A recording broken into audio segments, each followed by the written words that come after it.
Bienvenue sur Malaika. Je suis ravie aujourd'hui de vous retrouver pour un sujet hautement tabou, un sujet qui parfois n'est même pas abordé dans les familles.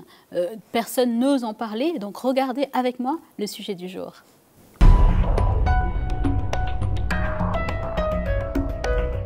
Comme vous l'avez vu, l'éducation sexuelle des enfants est notre sujet du jour. Et nous avons choisi d'en parler parce que nous sommes complètement dans l'air du temps avec les bouleversements que vous constatez certainement dans l'éducation, à l'école, à la maison, etc. Nous avons jugé utile d'en parler justement avec notre panel habituel, Mama Audrey, Mama Janine et Magali. Hello Nadège. Il y a pas mal de mouvements dans le monde actuel. Il y a de quoi parler. Il y a de quoi en parler exactement. Et aussi pour ce faire, nous avons une invitée du jour. Notre invitée aujourd'hui, c'est Liliane Tézé qui nous vient de l'île de la Réunion. Merci en tout cas Liliane d'être avec nous. C'est un plaisir.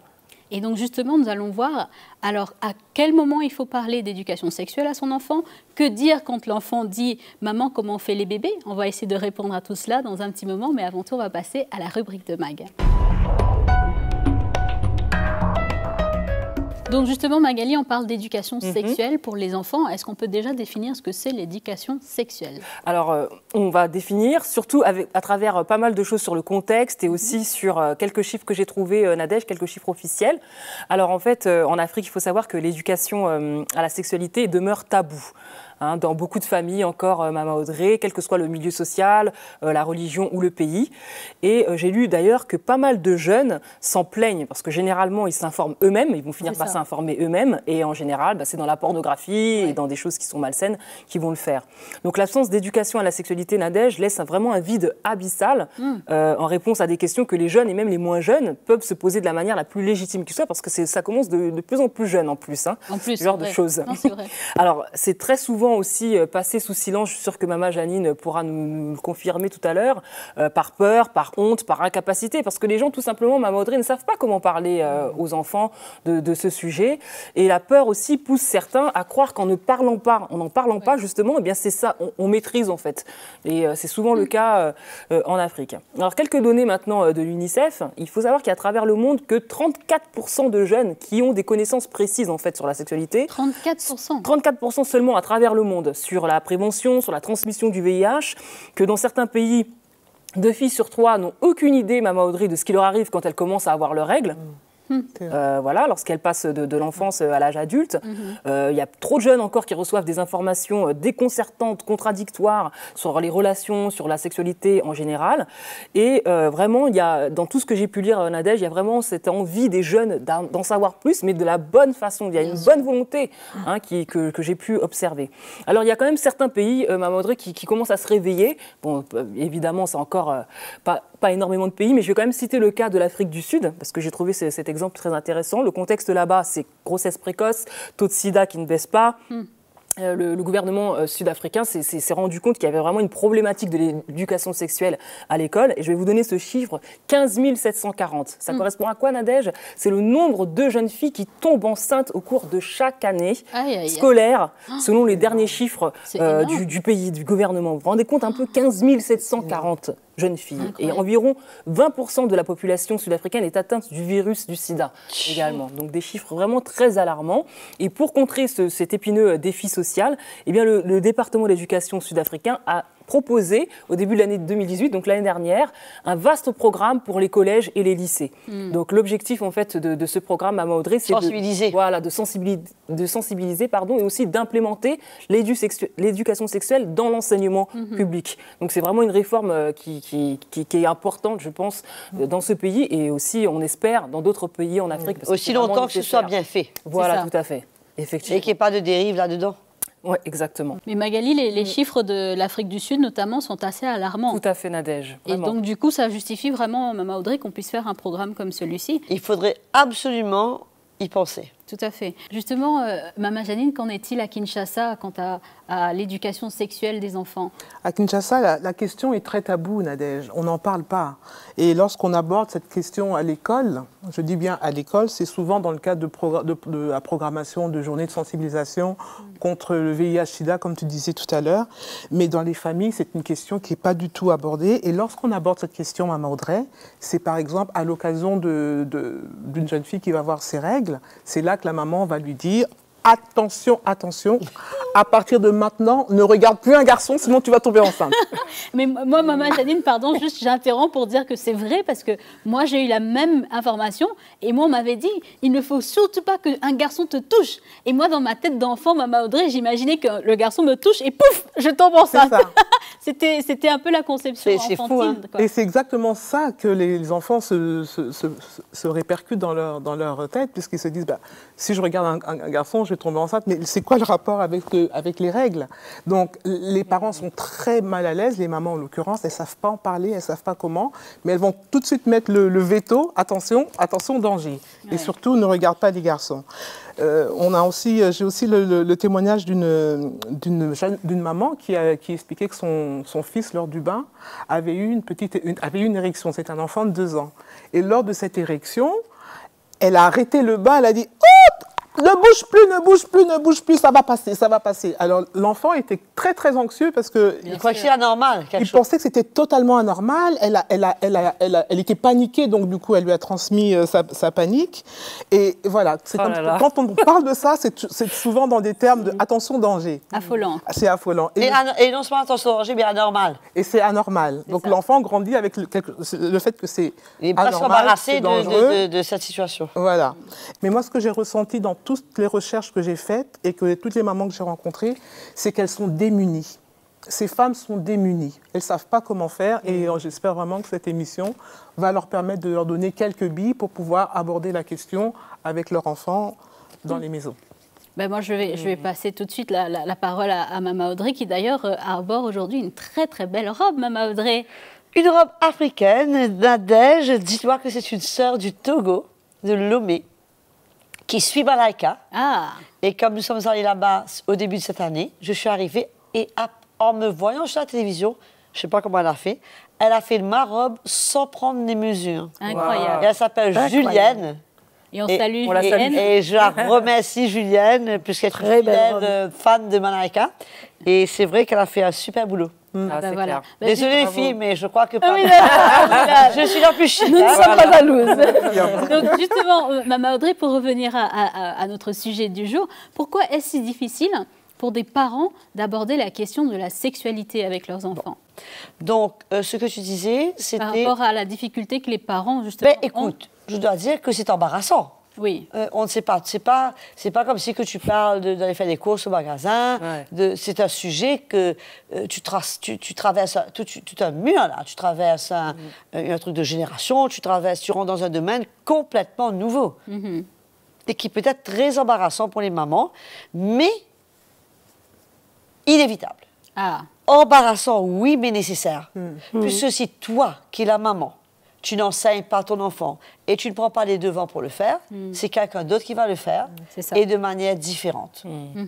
Et ce qui est terrible, c'est que dans cette ignorance, alors là, c'est très très important ce que je vais dire, c'est que étant donné que les enfants n'ont pas été éduqués à préserver leur corps, à comprendre que leur corps leur appartient, quand les oncles, les cousins, les voisins, les grands-pères, les papas viennent pour faire des attouchements, on leur dit c'est normal. C'est ça.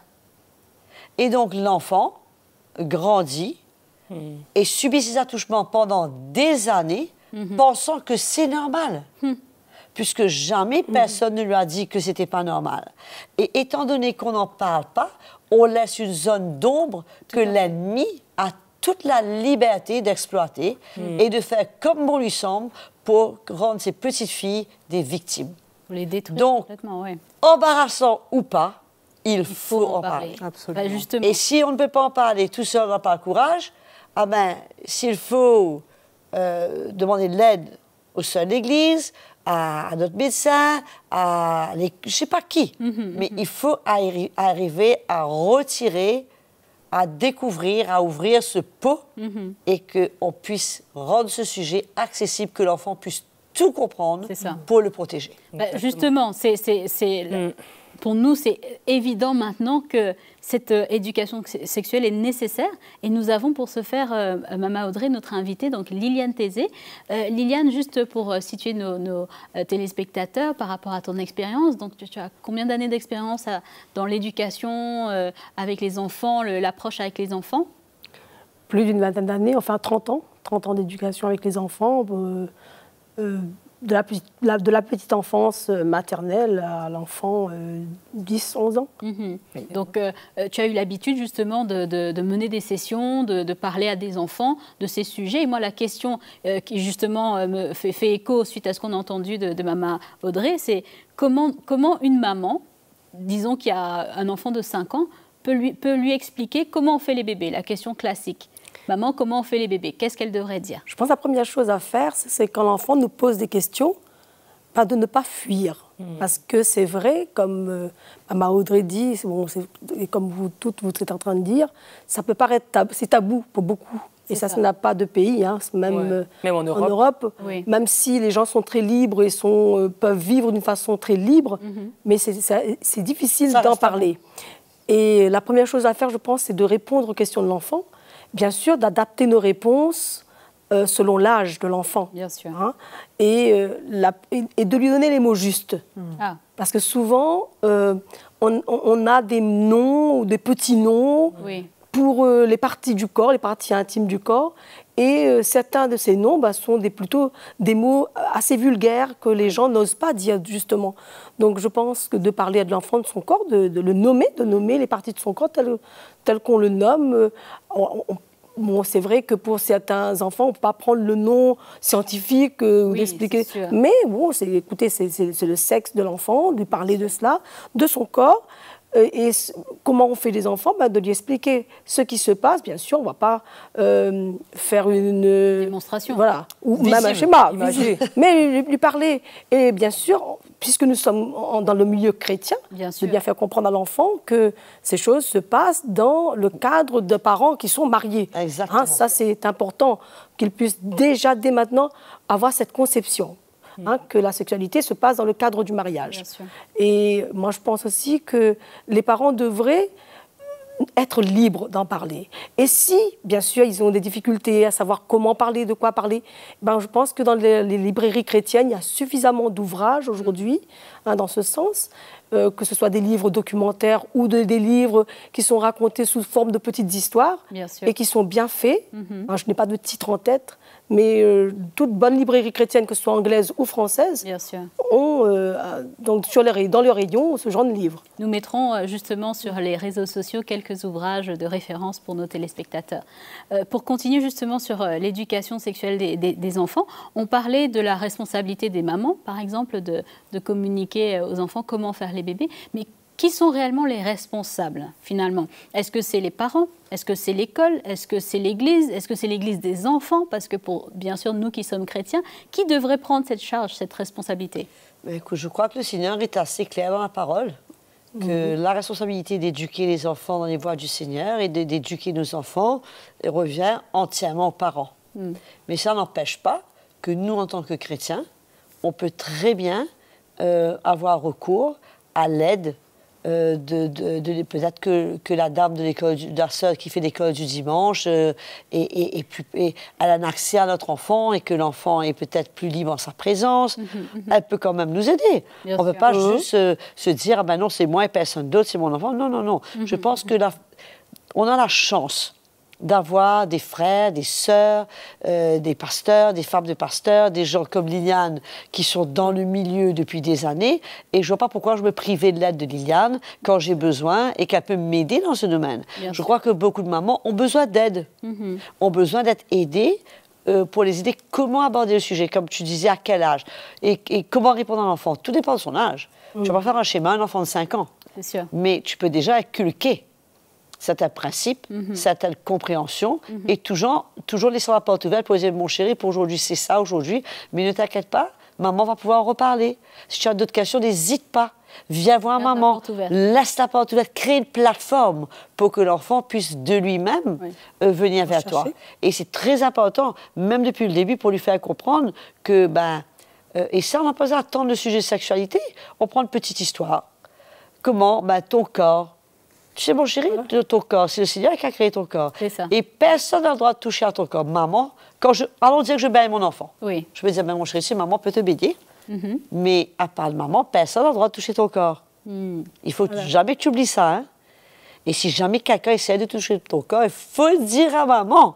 On peut créer une complicité avec l'enfant. Il faut le dire à maman. Aussi longtemps que maman est prête à ce moment-là de prendre une position pour l'enfant. Oui, c'est sûr. Et qu'elle ne fait pas l'autruche. sûr. Et donc, commencer des petits trucs comme ça, dire, ce sont des petites idées, des petites ouvertures, des petites lumières qu'on dépose dans le cœur de l'enfant, des petites semences, et ça ouvre la porte.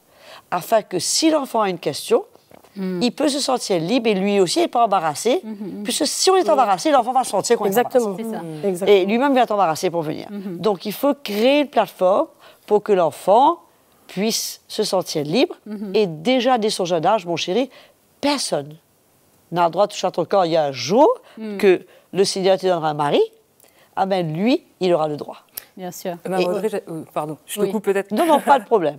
J'avais une question justement, parce que tu disais justement que c'est la maman qui de créer cette complicité entre maman et enfant. Et je sais qu'en Afrique, il y a ce problème de promiscuité où tout le monde vit un peu ensemble, il y a les cousins, les gens se lavent ensemble, les filles, les garçons, etc. Comment justement casser ça? Parce que c'est justement cette promiscuité entre les frères et sœurs. Des fois, il y a des sœurs et les frères qui se lavent ensemble. Ça aussi, c'est les cousins et cousines. Et il faudrait surtout pas laisser ça. Je veux dire, c'est tenter le diable.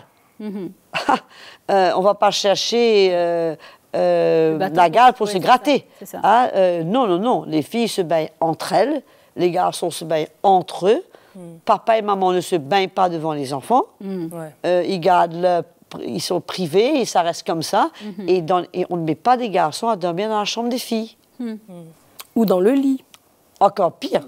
Souvent, dans certaines familles, il n'est même pas question dans certaines familles où on retrouve les frères et sœurs dans le même lit. Non, même pas dans le même lit, mais je dis même pas dans la même chambre. Oui, bien sûr. Souvent, on retrouve effectivement, même en Afrique, des familles où ils sont tous dans la même place et dorment dans la non, même il chambre, faut faire de façon à ce que les garçons dorment dans le salon, dans la salle à manger, dans la cuisine, je ne sais pas où, mais les petites filles, non, ne dorment pas avec des garçons. À aucun moment. Nous voulons justement voir par rapport à une maman qui se pose la question, par exemple des jeux entre enfants. Je vais donner un exemple. Petit docteur. Voilà, le docteur ou touche pipi ou ce genre de choses. Ou la petite fille, comme je me rappelle le cas d'une petite fille à la plage qui n'avait jamais été en contact avec d'autres petits garçons et qui découvre que il a quelque chose en plus que je n'ai pas. Comment ça se fait? C'est quoi ça, maman? Et je veux. Oui, c'est ça. Et en plus, elle disait, moi, je veux aussi. Qu'est-ce qu'il a, le petit garçon? Moi aussi, je veux. Alors, donc, comment... Magali, tu peux rire, hein. Ne joue pas la pudique. Et c'était de manière très, très innocente, hein, justement. Donc, comment on aborde simplement ces questions de différence, par exemple, de corps entre le petit garçon et la petite fille? Dès la tendre enfance, je dirais. D'en parler, comme les petites filles, elles sont faites d'une certaine façon, elles ont leur corps, et les petits garçons, c'est différent. Et je pense que les enfants sont curieux de nature. C'est ça. Hein, ils peuvent, et souvent, même en se promenant, je ne sais pas si on a des animaux. Moi, je me souviens de sa petite fille qui disait à sa petite chienne, ferme les yeux parce que le chien est en train de faire pipi. Donc, elle a bien vu que le chien, c'est le mâle. C'est ça. Et la petite chienne, elle est une femelle. Donc, toi, tu fermes les yeux, là. Elle la protège. Pour que tu ne regardes pas. Donc, on voit bien que les enfants ont bien compris qu'il y a une différence à ce niveau-là. Donc, il y a tant de choses dans la nature qui pourraient nous amener à pouvoir en parler. Et souvent, en tant que parents, comme on évite le sujet, donc on ferme nos oreilles, on ne le voit pas. C'est absolument pire, puisque là, on laisse le champ libre pour l'ennemi, les réseaux sociaux, les mauvais amis, peu importe qui peut rentrer avec ses explications et embêter l'enfant et l'emmener sur une fausse piste.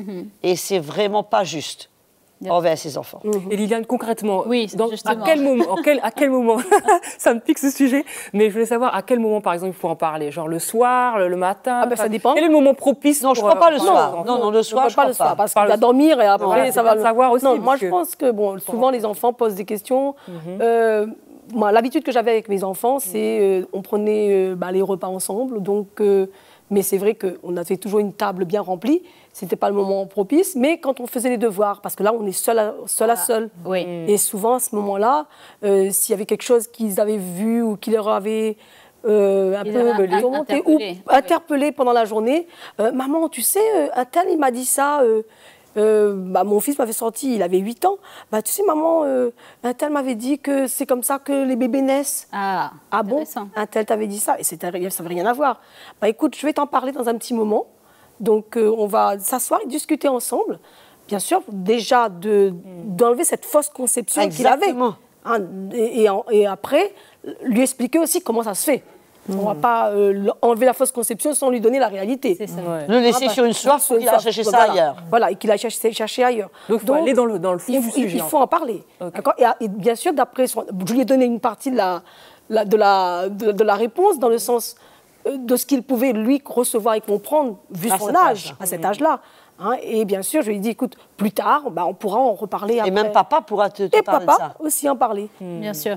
Et parfois, la gêne que les parents ont, c'est que quelque part, ils conçoivent la sexualité comme quelque chose de sale, quelque chose de caché, quelque chose qui se fait un peu derrière. Comment communiquer à un enfant dans le bon esprit que cet acte-là, justement, n'est pas sale, n'est pas quelque part à mettre... Voilà, c'est ça, perverti. En fait, de ramener cela à l'enfant comme quelque chose qui est un cadeau du Seigneur. Souvent, pourquoi on voit que c'est sale? Parce qu'on pense à sexualité égale péché. C'est ça. Donc, mais si c'est dans le cadre qui est demandé, pas hors mariage, voilà, fait demander dans la Bible, il n'y a aucun péché. C'est ce que Dieu a prévu pour un couple. Donc, je veux dire, déjà de ramener cela dans le cadre biblique, donc emmènera l'enfant à voir qu'il n'y a rien de sale. Et souvent, et c'est malheureux, nos jeunes, nos enfants ont déjà leur regard sali sur le sujet. C'est ça. Par d'autres personnes. Par d'autres personnes, par tout ce qu'il y a autour, si bien qu'ils ne voient plus la beauté de la chose dedans. Quelques conseils pratiques juste avant de terminer. Le sujet est vaste, mais juste pour profiter de la présence de Liliane avec nous, dans le cadre de la protection d'un enfant par rapport à des prédateurs sexuels éventuels, qu'est-ce qu'on pourrait dire à un enfant par rapport justement à son corps, on va dire à cet espace privé? Quel conseil vous donneriez aux parents justement Ce que Maman Audrey avait dit en début d'émission. Déjà, quand on baigne l'enfant, on l'aide à prendre sa douche, de lui faire prendre conscience déjà. Donc voilà, c'est que c'est le parent qui le touche. Et bien sûr, son corps n'est pas pour les autres, ni pour le regarder, ni pour le toucher. Donc déjà l'avertir de ces choses-là. Et après, je pense que le respect qu'il doit avoir lui-même envers son corps. Hein. Aujourd'hui, avec les réseaux sociaux, les choses sont devenues beaucoup plus rapides et beaucoup plus libres. Et souvent, sans aucun contrôle. Voilà, où les parents ont du mal à contrôler. Donc, de l'amener déjà à voir que c'est pas parce que quelqu'un a envie de te voir et qu'il te demande de t'envoyer ta photo que tu vas le faire. Aujourd'hui, il y a beaucoup de demandes au niveau des jeunes de poster. De leur montrer le danger de ces choses. C'est ça. On va dire, tout est devenu banal aujourd'hui. Hein, donc, mon corps, si j'appartiens à Dieu, mon corps est aussi le temple du Saint-Esprit. Donc que je puisse le garder, le préserver et amener à ce que j'honore le Seigneur au travers de mon corps également. Bien sûr. Maman Audrey, je suis sûre qu'on a encore beaucoup de choses à dire. Je pense qu'on va tenir compte de la demande de faire un programme spécialement pour les enfants. Et pour les mamans. Pour les mamans. Les mamans, c'est ça. Et pour les mamans. Mais pour aujourd'hui, pour conclure justement, pour cette édition sur l'éducation sexuelle des enfants, un petit conseil d'encouragement, Maman Audrey, pour terminer. Je pense que pour terminer, mon appel sera aux parents d'être vigilants. Oui. De réaliser qu'aujourd'hui, on n'est pas en 1950. Les temps ont changé, tout a changé. Leur enfant est exposé, leur enfant, c'est des cibles. Nous avons près de... Je ne me rappelle pas exactement le chiffre effrayant d'enfants qui disparaissent tous les jours dans le monde. C'est quelque chose comme 12 000 enfants qui disparaissent tous les jours dans le monde. Il y a le marché des enfants, le marché pour le sexe, le trafic des enfants. Il y a de tout. Et donc, il faut conscientiser nos enfants de la bonne manière le plus tôt possible. Et ensuite, il faut être vigilant. Tu déposes ton enfant à l'école. Ne dis pas à ton enfant, marche 1 kilomètre ou 1,5 kilomètre tout seul. Va rejoindre l'enfant. C'est au bus stop, va chez le bus stop. Accueille l'enfant. Laisse pas l'enfant tout l'après-midi chez le tonton. Laisse pas ta fille chez le tonton, chez l'oncle, chez le frère, chez le cousin. Bien sûr. Soyez vigilants. Il ne faut pas donner la communion sans confession, comme l'expression le dit, de croire que tout le monde est monsieur parfait. Non, on ne peut pas faire confiance aveuglement quand il s'agit de notre enfant. Être vigilant. Regardez la manière qu'elle, surtout les petites filles, s'habillent. Qu'elles ne soient pas des sujets d'attraction pour les gens du dehors qui forment des plans ensuite pour nos enfants. De s'assurer que nos enfants, quand ils rentrent chez nous, elles sont sous bonne garde. Qu'elles ne soient pas librement sur Internet, qu'elles n'ont pas accès, puisque les gens vont profiter de tout ça.